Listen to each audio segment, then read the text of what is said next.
एक नया दिन और एक नई शुरुआत। उम्मीद करता हूँ कि सब लोग बिल्कुल ठीक होंगे।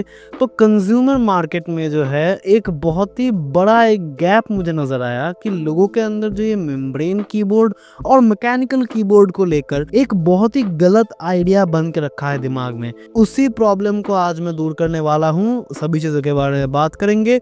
उससे पहले बता दूं, मेरा नाम है फ्रॉस्ट बीस्ट और आप लोग देख रहे हैं फ्रॉस्टेक official.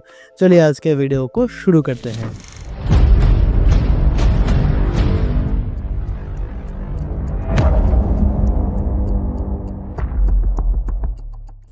So before talking about anything, I would like to share one of my personal experiences।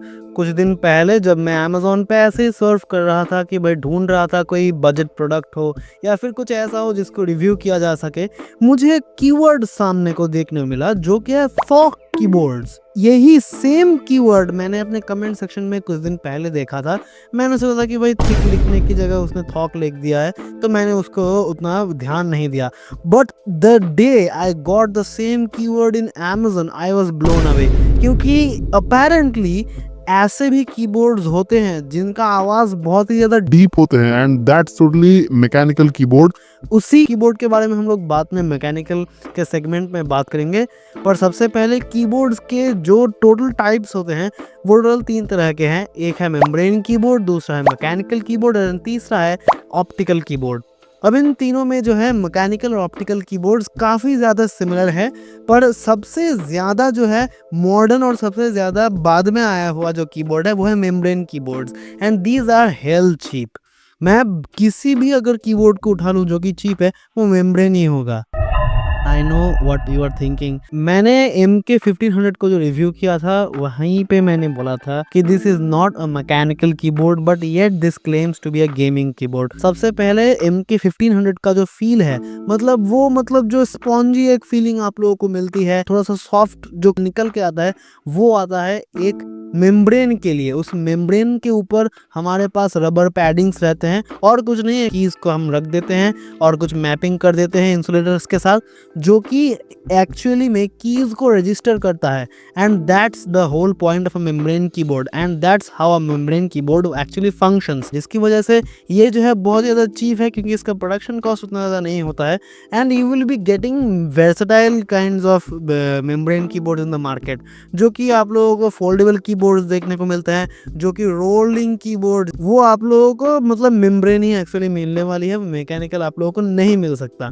And talking about the mechanical keyboard, these are actually very old kind of keyboards. Actually, these were founded way before 1900s के समय जो है actually mechanical keyboards को बनाया गया था, पर वो इतने ज़्यादा बड़े होते थे, बल्कि होते थे और बहुत ही ज़्यादा कॉस्टली होते थे। खैर आज भी कुछ कम कॉस्टली नहीं है, पर वो स्टिल अफोर्डेबल है। उस टाइम पे लोग उसको अफोर्ड नहीं कर पाते थे, इसीलिए mechanical keyboards, mechanical keys were lost down the memory lane of tech. But जितना टाइम आगे बढ़ता गया, सभी लोगों को ये रियलाइज हुआ कि टैक्टिकल फीडबैक भी बहुत ही ज़्यादा इंपॉर्टेंट होता है कीबोर्ड के हर एक फंक्शन के लिए और उसके फील के लिए। क्योंकि मेम्ब्रेन कीबोर्ड में ज़्यादा फील नहीं आता था, मतलब कुछ ऐसे दब जाता था कभी कभार तो एक की ऐसे दब जाता था कि जिसकी वजह से तुम उसके कीबोर्ड को यूज भी नहीं कर पाओगे बाद में। सो इन्हीं प्रॉब्लम्स को काउंटर करने के लिए आता है mechanical keyboard to save the day and it's nothing else than individual switches assigned to keywords जैसे कि WASD ABCD, जो एक पर्टिकुलर स्विच पे डेजिग्नेटेड रहता है, जिसकी वजह से अगर कोई एक स्विच प्रॉब्लम भी अगर करे तो आप लोग उसको चेंज कर सकते हो। And the same function goes for the optical keyboard. The mechanical keyboard में आप लोगों को एक स्प्रिंग लीवर्स का एक मैकेनिज्म देखने को मिलता है। वहीं पे ऑप्टिकल कीबोर्ड्स में एक्चुअली क्या होता है, एक लाइट रे को पास किया जाता है। जब उस लाइट का अनडिस्प्यूटेड फ्लो होता है, एक लीनियर लाइन में फ्लो करता है, तभी जो है की रजिस्टर होता है। जब भी वो बंद हो जाता है तभी जो है की रजिस्टर होना बंद हो जाता है। ये जो है बहुत ही रिस्पॉन्सिव होता है, much more responsive than a mechanical keyboard, जिसकी वजह से इसका प्राइसिंग भी बहुत ही ज़्यादा है और गेमिंग में इसको बहुत ही ज़्यादा यूज़ किया जाता है। But talking about the mechanical and membrane keyboards, which one should you get if you are office goer और आप लोगों को जो है थोड़ा सा मतलब क्रिएटिव तरह का कीबोर्ड चाहिए, जैसे कि फोल्डेबल कीबोर्ड्स या फिर रोलिंग कीबोर्ड्स, तो आप लोग मेम्ब्रेन के साथ जा सकते हो। But if you are tight on budget and at the same time you want functionality, then you can go with membrane keyboards as well. क्योंकि MK 1500 मेम्ब्रेन होने के बाद भी उसमें बहुत सारे फीचर्स आते हैं और बहुत सारे यूनिक ऑडियंस को वो टारगेट करता है। If you are one of them you can buy a membrane keyboard and there is no problem in it.